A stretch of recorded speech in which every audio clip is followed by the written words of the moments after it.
Welcome to the official YouTube channel for the Colin Cowherd podcast. Go on, hit the subscribe button. There you go, right down there. If you want to be among the first to hear my weekly takes, NFL, college football, more, right there.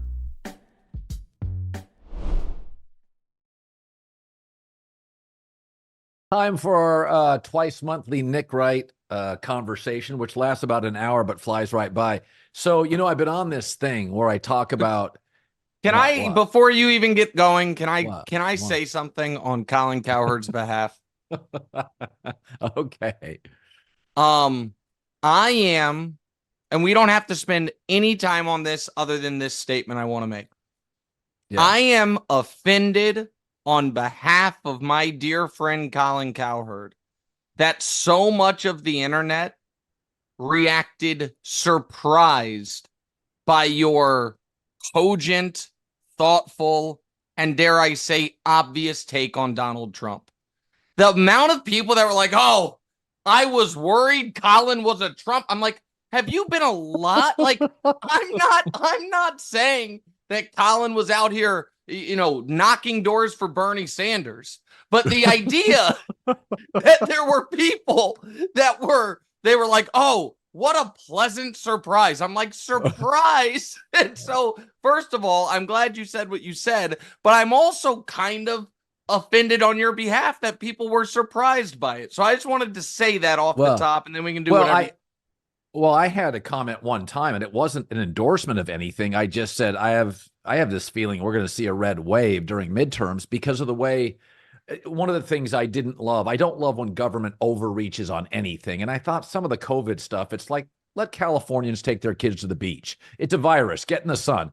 I thought they were a little over the top. And I said, I think we're going to see a red wave. It wasn't an endorsement of anything. So I remember when that happened. And I think, so maybe that is where the surprise came from. I think some people took that as a hope rather than a prediction. And, that you were just saying, because we talked about it, I think, more so in the moment about the pessimism or optimism about what was going to happen. But okay, so maybe that's where the surprise came from, because people saw that. And by the way, in that specific midterms, a lot of people that were just crunching the numbers, the pollsters and stuff, thought that was certainly very in play. That this last round of midterms, there was going to be significantly more, conservative and Republican gains than there were. So maybe that's where it came from. But I was very pleased listening to the pod, and I was initially pleased by the reaction. And then I started getting annoyed by it. I was like, yeah, of course. You think Colin's out here hanging out in Southern California wearing a red hat? Like, give me a break, guys, but go ahead. Well, for the record, sometimes I just like to be instructive. The dollar in America, for all those lamenting the economy, our dollar right now is the strongest since 1980. What does that mean? That means, folks, if you have the wherewithal financially to travel overseas, go this summer. The dollar will buy you more. It means, obviously, our dollar on the exports, imports, a strong dollar is always an economic advantage for us. But what it really means to the common person is, if you can ever go to Europe, go. The dollar hasn't been this strong since 1980. So everybody lamenting the economy, nobody's saying it's like the dot-com Bill Clinton era, right? When grocer.com skyrockets and is losing money. But we're saying it's not. 72% of Americans now believe that's what I read yesterday, that their economy, their finances are fine, but only 22% the country is bad. So that it's the similar thing, by the way. And then again, we can move off this. I shouldn't have said this off the top, but it's similar, which is, how dangerous is your neighborhood? Oh, it's pretty safe. How dangerous is the country? Terribly dangerous. Like, it is. There is a lot of that, and I don't think anyone would argue right now everything's perfect or ideal or even necessarily the best it's been in the last 10 years, 20 years, whatever. But the point you made, which is trying to sell you an America that doesn't exist, I thought that you don't see, I thought was a very smart way of putting it. Like, it is very difficult to say these, there is this level of crises in every sector of life going on. And for anyone who experiences daily life to then be like, well, I'm not seeing any of the, I'm not seeing that. And so, yeah, I obviously agreed with you. But yeah, go ahead as you were. I don't know where we're going to start. Well, I can always tell when somebody's not from Southern California. They say, you live in a gated community outside of Hidden Hills, which is like the Kardashian neighborhood. Southern California doesn't gate a lot of its communities. Now, Orange County might, but LA County doesn't. So, I mean, there's some Beverly Hills stuff, but you can drive all over the flats of Beverly Hills and there's no gates there. So you can drive up right next to a Hollywood director in Beverly Hills. So whenever anybody says like, oh, you live in your gated community, it's like, no, that you'll see more of those in Cincinnati per capita than here, like on golf courses. LA is really, frankly, quite open. There's an area in Malibu, which is hard to get into with stars. Beverly Hills on the Denzel Washington, the hillside, very difficult to get into. Orange County's got more of it, tends to be a bit more conservative, golf course driven. Where I live, I right now live in an apartment by young people. Like this idea that I'm by in a mansion, and it's like, and for the record, I don't really care what anybody thinks about my, if you like me, great. If you don't, fine. But my point is that I got a bullshit meter that's pretty good. And like, if you keep selling me on something and I'm walking around the town and where I live right now is young people, it's not a wealthy area. And it's like, no, I'm not stumbling. There's a boy who cried wolf factor. There just is. If you can't always tell me that, you know what I mean, the collapse is around the corner, imminent, happening, and it even more so if you try to sell me, in my opinion, 3.5 years ago, if you don't reelect me, then hell will be at your doors. Then 3.5 years later, you kind of have to pretend hell is at your doors. And I don't think that's what most people are experiencing. I'm not acting like times aren't tough. I'm not acting like, inflation didn't really hit a lot of people hard. I'm not acting like things are perfect. I'm not acting like that things are going swimmingly across the board. But somewhere between things being, the greatest they've ever been and the worst they've ever been is reality. And I think I don't think anyone is trying to sell us it's the best it's ever been, because that wouldn't be, I think, believable. But you do have people trying to sell us that it is the worst it's ever been. And that's I don't think what most people, it's hard to sell that when, unemployment's at 4% or below. There are certain things that it's just people aren't going to buy it, even if we wish things were better. But go ahead. Yeah. And I also think, the truth is we have many challenges ahead of us as a society, and there's no perfect administration. And I never I don't ask my wife to be perfect or my employer to be perfect. I hope you're on the right side of big environmental issues, on big economic issues, but I don't ask for perfection. And, but I mean, we do have challenges going forward. I tend to, when it comes to politics, I'm looking at your policies more than people. And I told this to a conservative friend of mine. You guys have got to shift out of grievance. That's not a policy. Like, you can't just go angry until election day. You have to at some point pivot to, okay, here's what I'll do. Here's some ideas. You've got to at some point have some right. And by the way, I hate when people do the both parties thing, but in this regard, it's true. Both parties, when they're out of power, are doing more of the here's what's wrong. I totally get that. But there needs to be a level of, and here is my plan.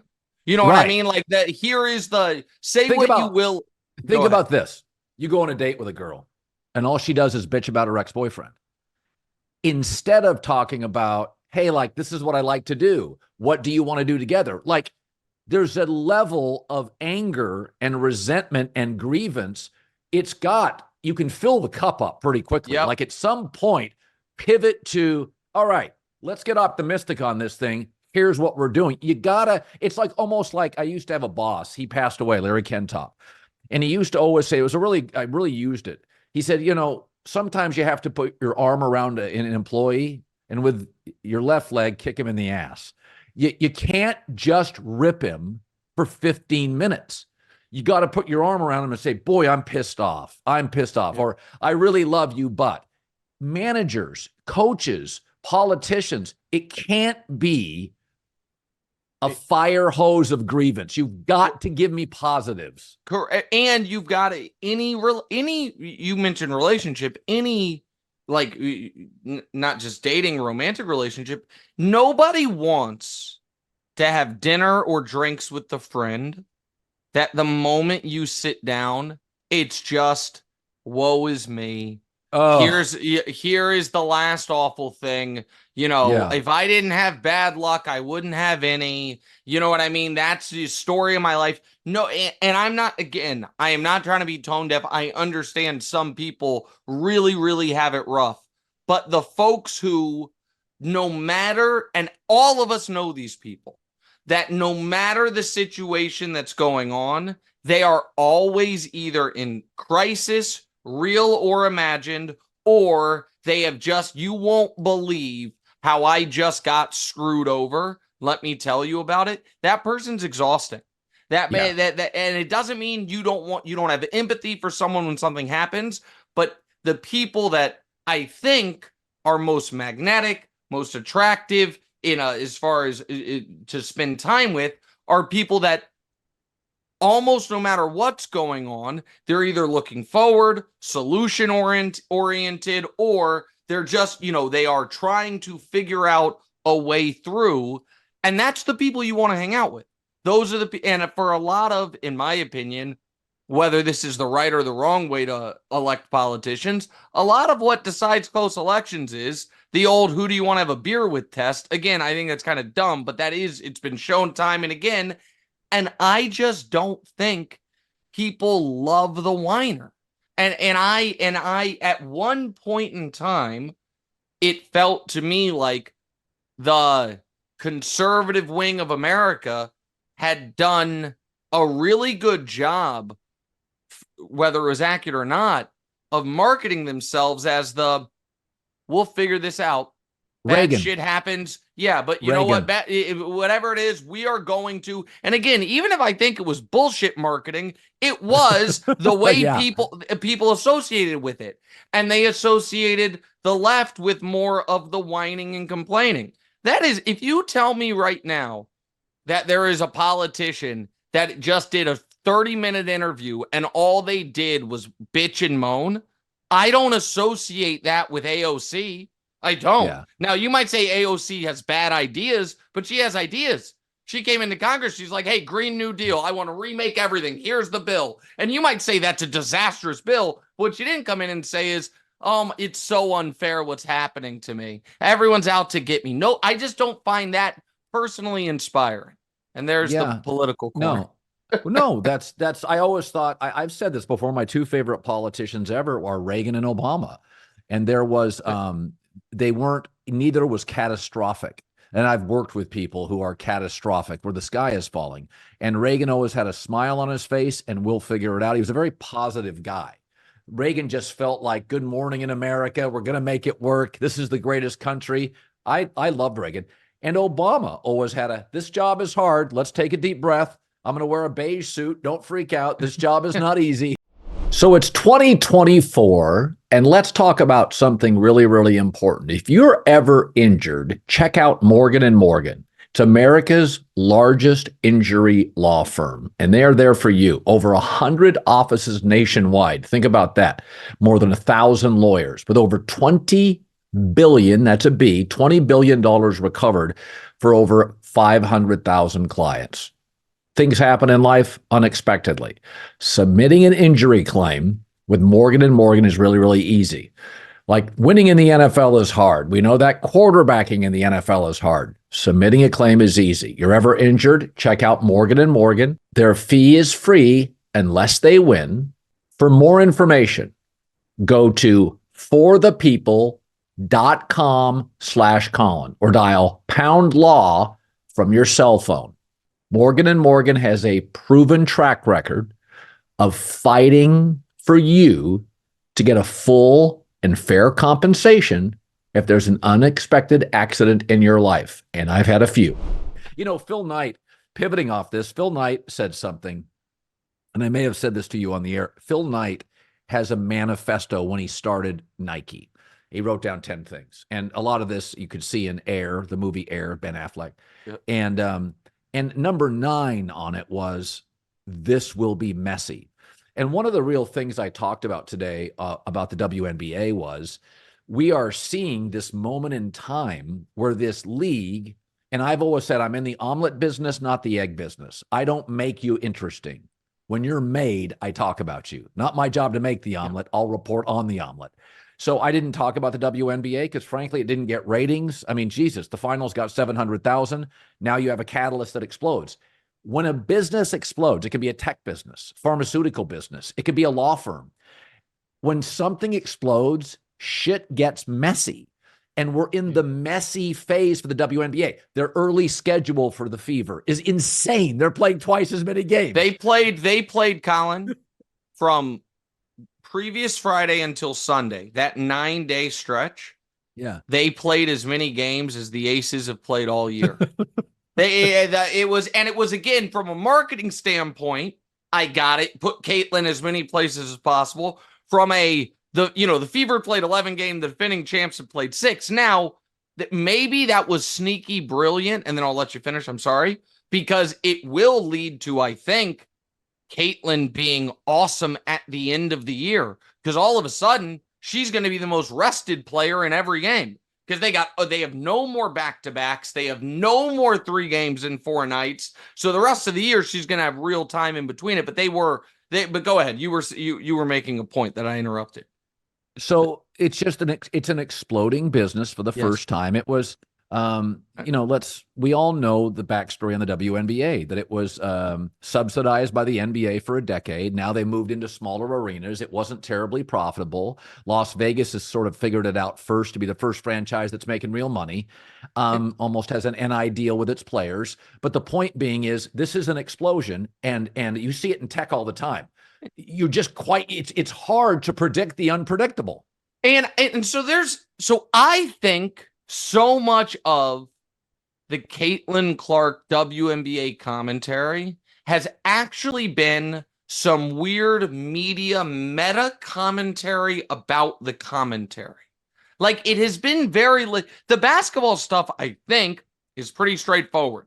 This is a hell of a rookie class. Cameron Brink is going to be a star. Angel Reese is going to be a star. Caitlin Clark is going to be a superstar, and maybe those other 2 will as well. And they have brought a lot of eyeballs. Caitlin Clark's team seems to really be struggling, probably in part because they had the number 1 pick the last 2 years for a reason, and partially because of this schedule. And is there some predictable jealousy, either just based purely on attention and economics? Is some of it about, this rookie, some hazing? Sure.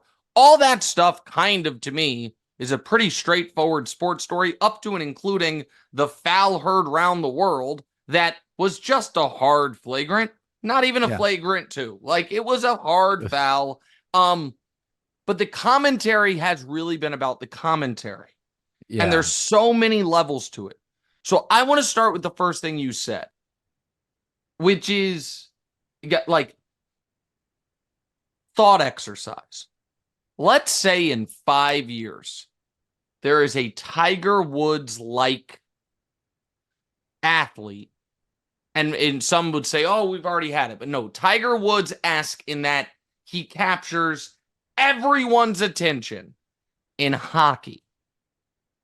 Do we then need to go on the air and be like, we are so sorry that we weren't covering hockey before? We did a moral disservice. I don't feel we do.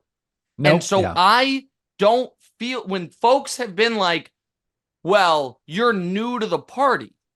Like, well, in our specific business, the party just got going. Now, it doesn't mean it was not worthwhile league. It doesn't mean I'm not glad it exists. But on my show, I barely talk about professional baseball. I don't talk anything about hockey. It'd be one thing if on our shows we were talking 11 different sports and just like, nope, we have time for cricket but we're not making time for the WNBA. That's not the truth. That's not how these shows work. And there has been, to me, an element of what I would compare to the hipster band phenomenon, which is if there is a band that all of a sudden is playing arenas, but a year ago was playing 800-person venues, the folks who were the fan of the band then sometimes are like, oh, I was here before it was popular, and they're almost snarky towards the new people, as opposed to being like, hey, I always knew this was awesome. Glad you're here now. So I don't love that, and I think that is problematic on one direction from a media perspective. Here's another thing I think is problematic from a media perspective in the other direction. Folks who clearly have the attitude of, you should be happy I'm even talking about your sport. Therefore, none of my opinions are open for criticism because you're just lucky to be getting my opinions. I think that's bullshit too. And I think if it were hockey or if it were the MLS, I think people would have an easier time with it because there is the gender aspect of it. People are nervous about how we talk about it.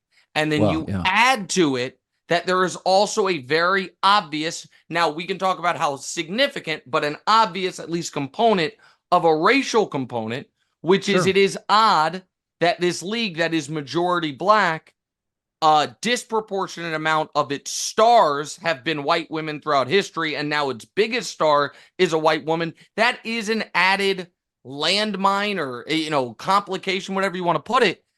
And I think because people are so afraid of all of this, everyone's just freaking out and losing their mind about a foul and who's talking what. And all of a sudden now the WNBA, without anyone mentioning, hey, the Connecticut Sun are undefeated, is taking up more airtime than it has in the last 5 years combined. It's a fascinating media story as much as anything.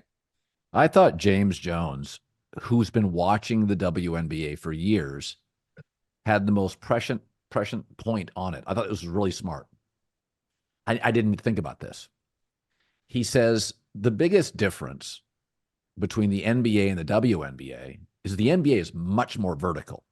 You may occasionally have a woman break away in the WNBA and dunk it. Men go through the lane, jump over other men, and jam it, often behind their head. Both leagues can shoot. Both leagues can move their feet. Both leagues can rebound. Both leagues can pass. The NBA, men jump over other 6'8" men and dunk it in their face regularly. He said because of that, the WNBA is more physical. You score through physical, banging, body. You don't go over. You go into. He said, oh, that's fascinating. I hadn't thought about that. Fascinating. He said the WNBA is actually more physical than the NBA. The NBA is no hand check. You can't stay in front of anybody. The bigs all shoot threes. The lane's wide open. That's not the WNBA. You score bully ball. And he said, so if you watch the WNBA for years, it's way more physical than the NBA. So that's fascinating. Fascinating. So I hadn't even thought about, so same. It's a great point by James. So I considered myself like I was in tune enough prior to Caitlin Clark with the WNBA to make a significant wager before last season on the Aces to repeat because I'm like, oh, they're the best team, Asia Wilson. I am not in tune enough to tell you who the All-Stars were. You know what I mean? Right. So I was a casual observer of the league, which I think makes me above average for, America, but below average for the diehards, because there's a level of the other aspect is it almost feels like Americans who are fans of like the EPL, your English Premier League, there is where there's almost don't love casuals and casual fans. And I feel like the WNBA for its first time, maybe in its existence, is experiencing casual fans. And so that was the other thing that I thought was so fascinating about some of the coverage of the Angel quote from yesterday. So the internet aggregators did do something unfair to Angel Reese. She gave a long, thoughtful answer, and they cut it right when she said, basically when she said, this is because of me too. Yeah. And then right after that, she then talks about her teammate and other women. Yeah. But they cut it to where it just sounded like that. But now there's a whole nother group of people who aren't used to internet aggregators doing stuff that they've done to every athlete. It sucks. It's unfair. And they thought Angel Reese was getting unfairly picked on. It's like, nope, actually, all those accounts do that to everybody. Okay, they do it to Kyrie, do it to Aaron Rodgers. They do it to anyone who they can because they're just trafficking clicks. And it's a lot of, to me, like, almost like very, what's the word? Communities online that don't interact with each other, who all of a sudden are getting put in the same chat room. And everyone's just yelling at each other. And everyone's mad, and we don't even really, and there are a lot of real things going on about it. Now, like you said about the tech space and about growing, I actually think all of this is going to be good for the league, for everybody. We're getting all of this shit out of the way early. Yeah. And by the time you get to the, the part of the season after the Women's Olympics or after the Olympics, the women's basketball team plays, everyone's going to kind of know the rules of engagement, who's good, from a player perspective, who's bad, what teams are good, and people are into it. And they do have a nice built-in time of year for their sport to be going on. Because we got a maximum of 7 NBA games left, and then we are into the real dead time, and people care what Angel Reese does, and they care what Caitlin does. And then people are going to, by definition, care about what the best teams and Asia Wilson and those people do. And so I think it's great. I think it is like having, for me, right now while I'm talking to you, on the screen right behind the camera, is the Royals Guardians game. Because for the first time in 8 years, I'm watching every baseball game the Royals play, because for the first time in 8 years, they're competitive. And for me, it's like, oh, cool. Like, I have a new thing that I care about, because I only am a diehard baseball fan when my hometown team's good, if you're a Royals fan is about once every 15 years. And so I go long stretches where I only watch big games of the playoffs, but it's fun to have something new. It's fun to have a new thing to be into, and that's how I feel about the WNBA. Yeah, May through September. Now, they play their championship in football season, but I think I've told you this before. I'm pretty selfish on that, is that I literally know exactly when my vacations are every year. I know I'm going to work 6.5 months football, take a week off, come back for March Madness, NFL free agency, take a couple Fridays off, do the NFL draft, take another Friday off, do like 6 to 7 weeks of hard NBA. And then I've got like 2 months, 10 weeks of, oh shit, what do I do? Yeah, with a couple of vacations built in there. Exactly right. Yeah, and so it's like, if I can get every day, I mean, today, Jason McIntyre and I today spent at least an hour on the WNBA, and it was a blast. We had all sorts of good debates, and when the show ends, we literally just get up and walk out at the same time. We don't sit around at all. And he goes, man, we had some good debates. And I'm like, that was a great June show, waiting for the NBA. I'm like, that's as good as a June show is going to get for 3 hours. And I'm like, there were great debates. We talked stars and villains and rivals and, I'm glad you said that. Hold on. Can I ask you a question about villains? Mm-hmm. So I said this on the podcast I do with my son this morning, which was, it was in the context of Angel Reese saying, I'll be the villain. Yeah. And my take was, and maybe you can think of someone, no one actually enjoys being the permanent villain, with maybe one exception that I'll give you. So LeBron tried it on, didn't fit him. Dylan Brooks literally said Dylan the villain, and then 2 weeks later was like, why is everyone calling me a villain? Patrick Beverley pretends he wants to be the villain, but then comes out and is like, oh, that lady in the crowd said something really mean to me. Draymond kind of is okay with it, but also I think Draymond wants to be liked, and I don't think he wants to be. He doesn't mind being the enforcer, but the villain is different. I don't think there are in today's NFL real, villains. The only one I came up with currently is I do think Luka enjoys playing on the road more than at home and MFing the crowd and all of it. But I don't think it is sustainable long term to permanently be the villain. People might say Reggie Miller. That was for one. So that was for one arena, then, MSG. And it should be noted that Reggie Miller was 6-12 in his career in the playoffs in MSG. It was the worst, though. He had the worst record in MSG home road versus any arena he played in his whole career more than 5 times. So even though said he liked being the villain, it didn't actually, translate. I don't think it's sustainable to permanently be the villain in sports. I don't know if you agree, but that's what I thought of when Angel said, I'll do it. I think she can do it for now. I don't think you can do it permanently. Yeah, I tend to believe as a performer, I am at my best when I'm neutral. So I don't like to be elevated, nor do I like to be the villain. I feel like every day I'm walking onto a stage and I'm performing for the audience. And inside of a big studio, I'm performing for a camera and Jason McIntyre. And I think I'm best performing neutral, is that I have strong opinions. The audience isn't for it or against it.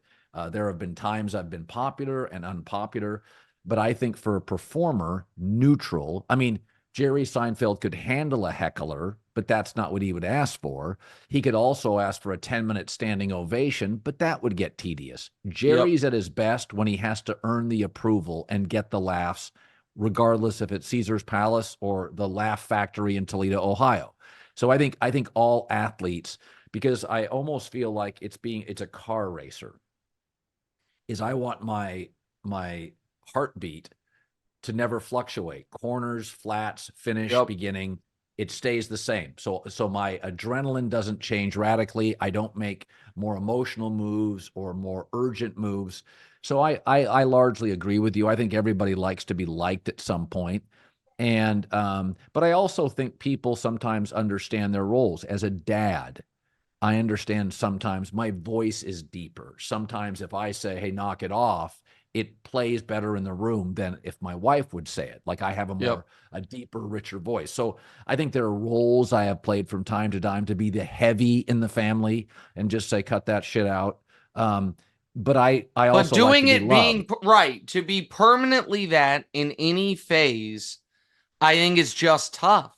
I think it wears on you. And maybe there is an obvious athlete that I'm just, people in the comments section will tell me if I'm forgetting one, but I can't think of in modern, maybe again in yesteryear, but in modern America, if you will, I can't think of an athlete that has successfully been just perma villain any place, anywhere for, more than a season. Again, LeBron, who I think is as mentally tough, the Dallas series in 2011 notwithstanding, of any athlete we've ever seen, tried that hat on for a year. And that then led to the Dallas series, and he hated it. Like it wore him down so much, he had the only true failure of his career. I just don't think that's a healthy spot to be. So I'm going to throw something at you that I think is fascinating. I don't think we've ever broached this topic. Okay. So this week I was reading on the internet. There was an NBA player. We know Jason Tatum really coveted time with Kobe Bryant. He really enjoyed time. Their basketball ideology is different. One is the ultimate, at times, selfish closer. The other guy's more collaborative, more of a giver. But it was a player talking about his career, and he said it was Klay Thompson who said, "I'm not here without Kobe Bryant. Like Kobe Bryant was my messiah. Everything funneled through Kobe." And it's really interesting. Since his death, people are often more willing to say that, when somebody passes to honor them, to say, God, that person meant so much to me. And we've heard lots of people say it. LeBron said it about Michael Jordan. Kyrie just said it about Clay or about Kobe. Kyrie just said he was about him being a mentor and a guy he looked up to, all of it. Yep. Don't you find it fascinating? Find a quarterback who says, I structure my whole game around Brady. I've never seen one. It's fascinating. Oh, that's interesting. Because I thought you were going to say Aaron there, and I was like, oh, Caleb said Aaron. A lot of guys have said Aaron. Yes. Aaron, I can name 4 off the top of my head. That's where I thought you were going. And I was like, I think you're wrong here. But Brady, you're right about that. Isn't that fascinating? And so here's what I thought. This is my take, is that there are a lot of ways to be successful. But most great athletes or entertainers, artists, singers, they're all really artists. They're really all artists. Brady, less so than any great athlete at all, bordered on mechanical and efficient. He basically was the cheat code. He had the answers to the test. Yep. He literally walked to the line. He didn't have to make dramatic plays because he audibled out of them. He almost never got sacked because he could see it coming. And so artists, Caleb and Mahomes and Lamar, I mean, look at the best quarterbacks now. They're movers, and Kyler. And Herbert is another very mechanical processor and quarterback. I don't think Herbert will have a lot of people that say, even if he won Super Bowls, yeah, Justin was my guy. Is that Brady, for all his greatness, is viewed as almost robotic in his dominance, and it doesn't curry love or favor or duplication from young people. So I did. You're right. We've never talked about this, and I enjoy when we do this because I am hearing this for the first time. I haven't. If you've talked about it on the show or on the pod, I haven't heard it. So this is the first time my brain's ever considering this, but it is. I also was trying to think, like, have I heard anyone like Mahomes talks about Brady, but only in he's the GOAT. He's got 7 Super Bowl rings. But not as far as I mimicked myself after him. So I wonder why that is and what what you've landed on, I think is probably right, which is, now again, you're much better at the analogies than me, certainly on the fly, but there's a level of, like, when you look at the wealthiest people in world history, I don't know what the guy's name is, but the dude who started U.S. Steel is on the list. But the reason I don't know what the name is because, like, nobody's been like, that's who I'm going to be. But they say Steve Jobs. You know what I mean? They say, now Rockefeller did a lot. Elon Musk, those things. Rockefeller is probably because he put his name on a lot of things. But there is a level of that. I remember Brady being on your show around the time he went to Tampa, maybe a year after, maybe after he'd won the last Super Bowl in Tampa. I don't know. But I remember you talking to him about retiring. And he said, well, it's never been easier. He didn't use those words, but what his point, he said, the words he did use, I think, were, I have all the answers to the test now. Why would I stop taking it? I remember, like, that exact thing where he was like, I like you said, I go to the line. I know exactly what the defense is doing, so I know exactly the play we have to be in, and boom. And it also, and this is a quote I've said to you before, but Seth Payne, who played in the NFL for a number of years, does radio now in Houston, and I worked with him there. He would talk about how offensive coordinators would leave the Patriots and think, oh, I can turn this quarterback into Tom Brady or a poor man's Tom Brady, because Tom Brady was not impressive from a measurables talent standpoint. And what Seth said is, but none of those guys left the Patriots was like, I can turn this receiver into Randy Moss, because it was obvious, no, you can't. And his point was Brady's brain is Randy Moss's, and discipline is Randy Moss's 40 time and vertical. They just didn't, because you can't see it, people think, oh, Jimmy Garoppolo can do it because he's got, these guys can, Matt Castle can do it, but they couldn't. But even though the measurables were the same. So it does make sense why, if your biggest talent is not apparent to people watching you, it's just not an aesthetic. Correct.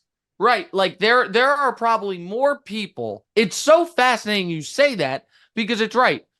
We have all heard more quarterbacks say, I grew up wanting to be Mike Vick than wanting to be Tom Brady.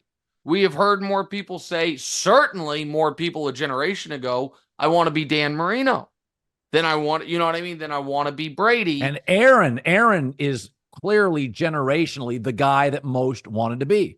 Right. And there is a level of, and so I guess since you brought up Kobe, the basketball comp would be, how many guys how many guys have we seen to be like, who I modeled my game after?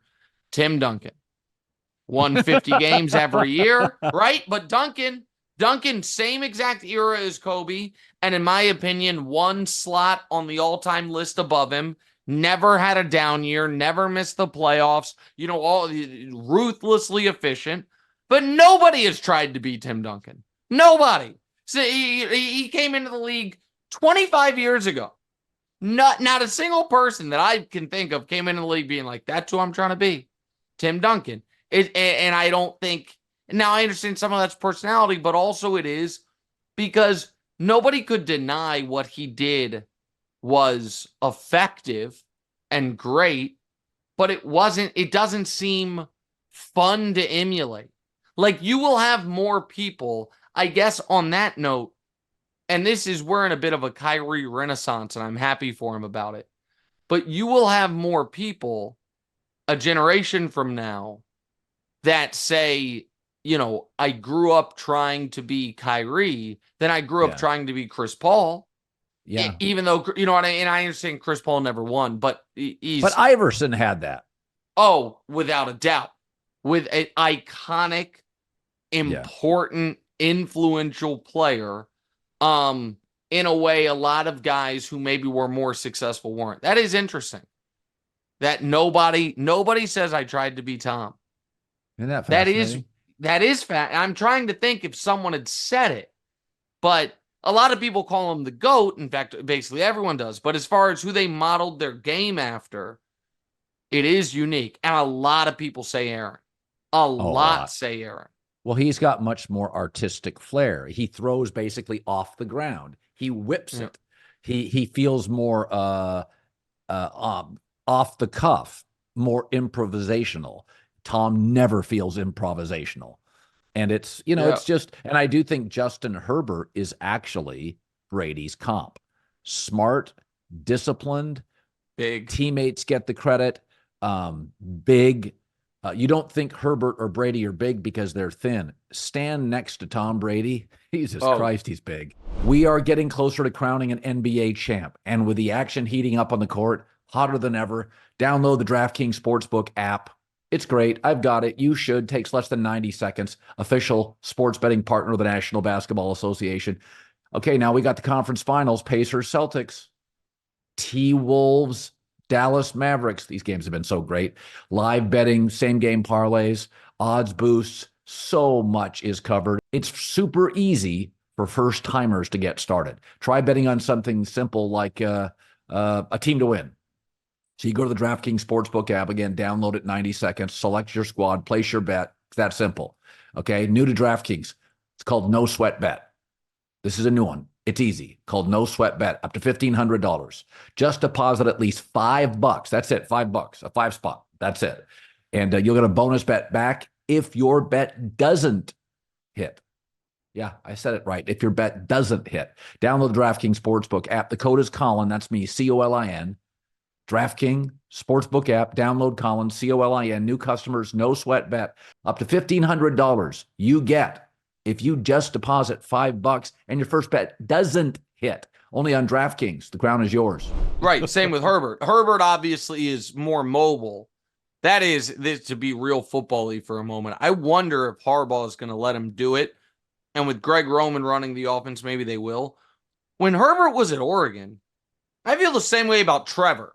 Herbert and Trevor, by the way, they played in a playoff game against each other. I think two guys, it's fair to say, maybe a touch disappointing for where we thought they would be in the quarterback hierarchy at this point. Although I think we blame Trevor for some of his failings, I don't think we blame Herbert. We blame coaching. But it's, yes, I agree up to this point. That's true.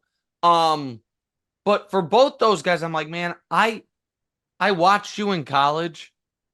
You were dynamic scrambling. I mean, in that national championship game, Trevor, it might have been the national semifinal, actually. Yeah, it was. It was when they were the defending national champs. They were playing Justin Fields in Ohio State. Trevor just took off for 60 yards and is running past Ohio State defensive players. And he's 6'6" and big and strong. And I think you need to pick your spots as a runner. But Trevor and Justin are both obviously more naturally gifted runners than Mahomes. And they don't, you know what I mean? They don't seem to run even as much as he does. At least, I guess maybe the numbers don't bear that out, but that's how it feels to me. Yeah. I remember that run by Trevor Lawrence down the sideline. Unbelievable, man. Unbelievable. It's I want to end on this because this is near and dear to your heart because you like Houston and spent time there. CJ Stroud, we played a game the other day on the air. And I used to watch American Idol, and I always said I don't know music, but I think I'm pretty good, and I've proven it at the volume. I'm pretty good at spotting talent. Danny Parkins is somebody I spotted early and thought, you told, hey, listen to this guy. I listened to a segment in Chicago, and I'm like, yep, that's the guy. Let's get him in. I called FS1, get him on the air, blah, blah, blah, as you did. And so whatever that thing is, I think I can watch somebody not have an agenda and just go, that's it, even if it's music. And so CJ Stroud's comp was Goff. And I had said coming out, that's not a terrible comp. You got to a Super Bowl. It's not. But there's a kind of lack of juice with Goff and sometimes a lack of juice with CJ Stroud.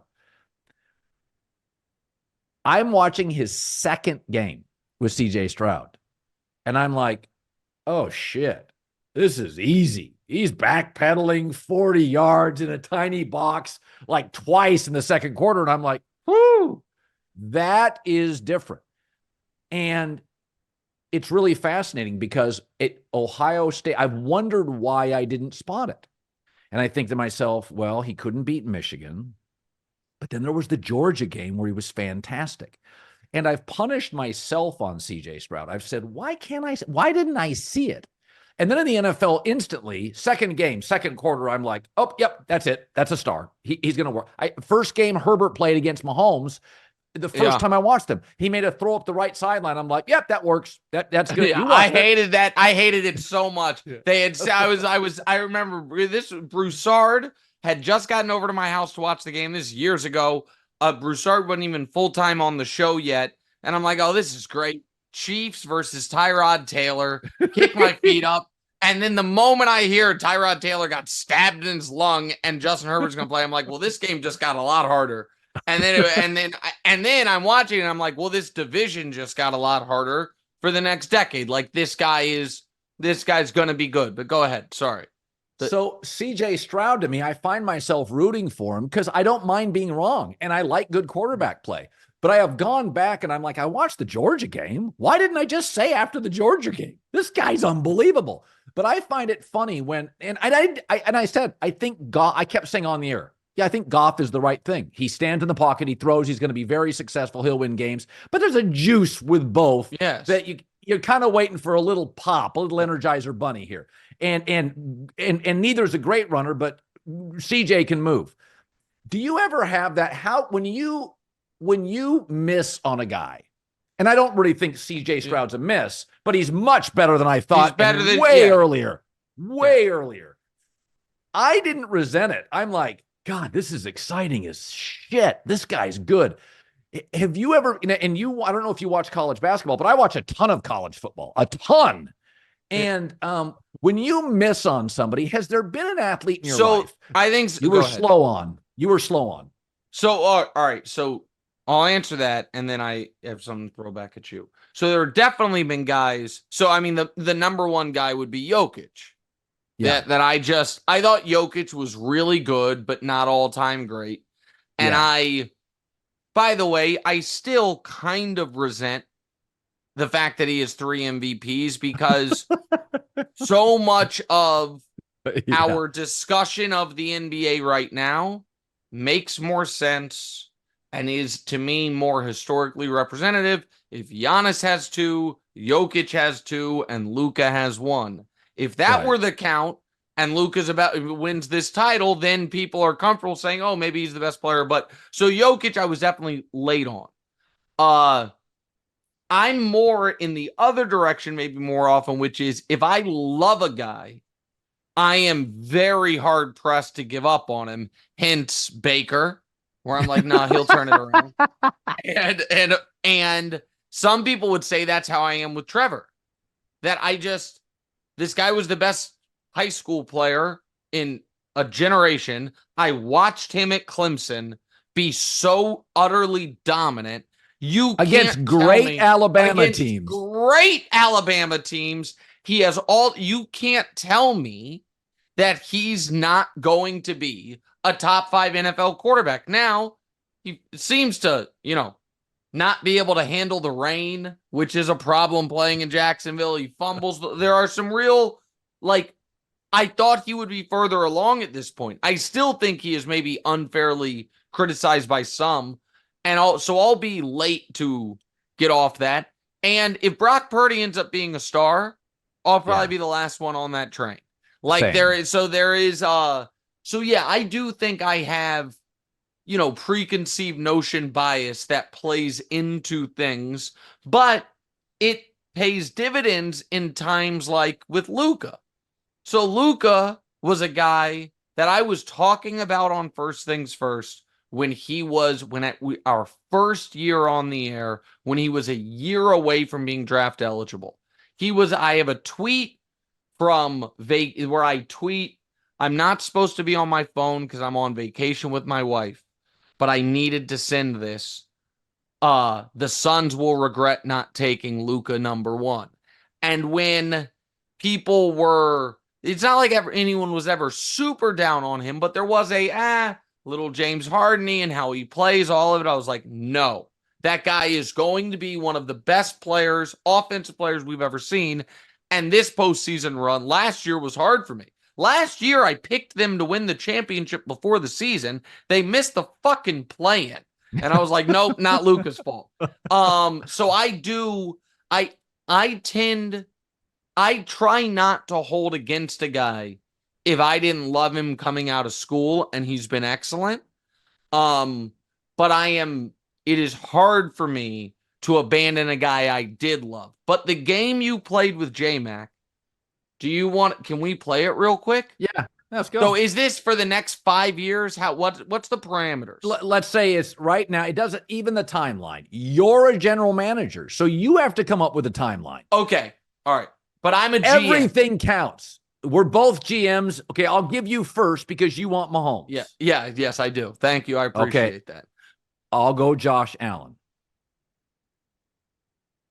All right, if I'm being honest, my next pick is Caleb.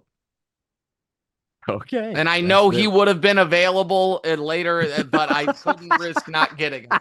What a terrible GM. I understand that is he would have been available later, go ahead. Okay, I'll take Lamar Jackson, number 4. Okay, then I feel it great because this is the guy I would have taken next. I will take CJ. Okay. Now, just on value proposition, although I worry about his injuries, I'll take Joe Burrow at 6. Yeah, I'm worried about those injuries, buddy. I agree with you. So there's a guy that you and I would both only because I know you love him so much. I might want him, but I'm not. I'm sorry. I'm going through the league quickly here. All right. This does not make sense from a value perspective. Timeline, but I'm trying to win. This GM is on the hot seat. And he's trying to win right now. I'm taking Matt Stafford. By the way, I absolutely love Matt Stafford. I know you do. That's why I was worried. I was like, you're going to swoop in and get him. Yeah, so because of that, I'll take Justin Herbert 8. Okay, that's all right. That's good. I'll take Trevor. Okay, hold on. I'm going to take Jordan Love. Oh, that's a good pick. So now we have 11 and 12. I got to tell you, Jordan Love's a good pick. All right, now I got to think. I'm just going through, like, in my head, the divisions. All right. Well, no. How many picks are we doing? We do 16? So, you have Mahomes, me Allen, you Caleb, me Lamar, you CJ Stroud, me Burrow, you Stafford, I'm on Herbert, you Trevor, me Jordan Love, you're 11. Yep. All right. I'm not. We'll go to 12. No, hold on. Let's go to 16. Let's just go to 16. We each get 3 more picks. I'm just making sure that I'm not leaving out any obvious teams. Okay. All right. All right. This guy was going to be available later, but now I'm going upside. I'm going to take, with the 11th pick of the draft, Anthony Richardson. Well, I get it. I like him. He's in the top 5 pick, whatever. Yeah, go ahead. I'm going to take Jared Goff, 12. I knew you would. I could have taken Goff and just held him ransom on you and made you trade me a bounty. But I didn't want to do it. All right. Now, at this point in the draft, I know who I'm taking at 14. Well, unless I take him first, at this point in the draft, I am now comfortable taking Jalen Hurts. Oh, Jesus. I'll take Kyler Murray. I got Kyler Murray at 14. I feel like I fucking You love stole Kyler. him. I know I think he's so talented. Listen, if it's a 6 foot and under league, you got to steal. And 15. At number 15, this is the last pick I'm going to have. And this is going to shock people. But again, it's my last pick. Yeah. So I feel like I'll shoot the moon on it. I mean, I don't know. I'll go ahead and do it. I don't love it. And I do feel like he could be a pain in the ass in the locker room. But I'm going to take Aaron Rodgers. I'm going to take Jaden Daniels. Dak undrafted. So our undrafted guys, Tua, Kirk Cousins, undrafted. Dak, Kirk Cousins, undrafted. Drake May, undrafted, understandably. I can't believe if this thing could have gone 50 picks and you still could have gotten Russell Wilson because you knew I was never taking him. You just knew there was no chance. Will Levis, not surprising, undrafted. I don't even know. I think Jaden Daniels, I think he's got a little bit of Lamar, but better as a rookie in the pocket. But there's a little Lamar there.